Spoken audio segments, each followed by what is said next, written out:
Anger. As always, write this down as you go. The kick of adrenaline and spreading of heat across the body as it prepares to fight to reassert yourself and your right to live as you need and choose to.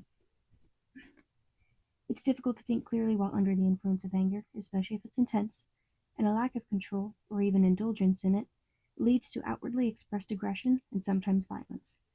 Anger is not a required component of violence. Role. To point to and reinforce our values and boundaries that have been violated or are at risk by ourselves and or others. How to process. Movement will be incredibly helpful in getting anger to loosen, move, and release. Dance, run, exercise, punch the air when no one's around, etc. will help connect the mind and body and get both engaged in processing the anger. This will also help clear the mind in general. Allow yourself to feel the anger fully without allowing yourself to act on its destructive impulses.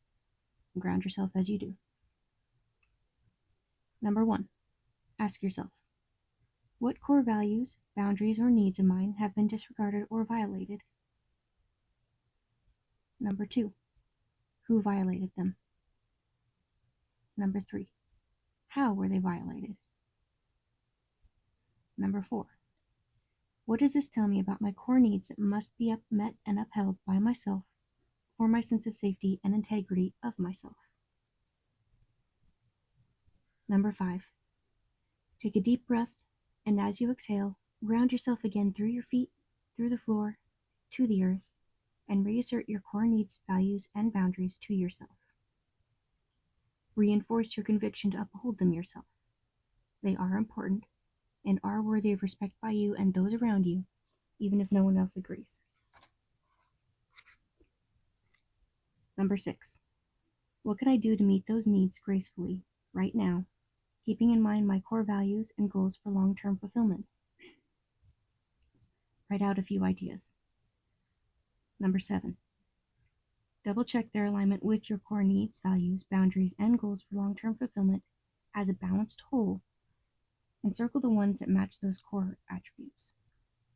Number 8. Continue this until you have several ways to meet those core needs that align with your core as a whole. Number 9. Pick one of them and do it. Number 10. Thank the anger. Take a deep breath, release it, and engage with your present circumstances mindfully. 11. Afterwards, write down what happened, what you chose to do, how you executed your decision, the results of that decision, and any insights you have gained. 12. Well done. Additional information. At its core, anger is about reasserting yourself in response to being attacked physically, mentally, or emotionally. Like fear, it's meant to help keep you alive, whole, and well. However, allowed free rein or repressed, it becomes unnecessarily destructive, without clear purpose, and will decenter you further from yourself and safety in the long run. If redirected to solidifying and protecting one's boundaries and values, it becomes an ally to our lives, long-term efforts, and immediate situation.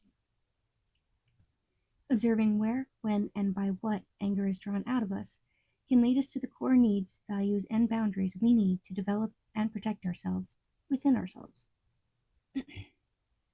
Unaddressed anger leads to habitual aggression, irritability, fear, passive aggressiveness, self-destructive behaviors, unhealthy power dynamics, violence, isolation, shame, resentment, contempt, disgust, hatred, etc. It also serves to cover other emotions that we feel too vulnerable to address, which leads to an increasing lack of self-awareness and decisions that lead us further from our own fulfillment the more time passes.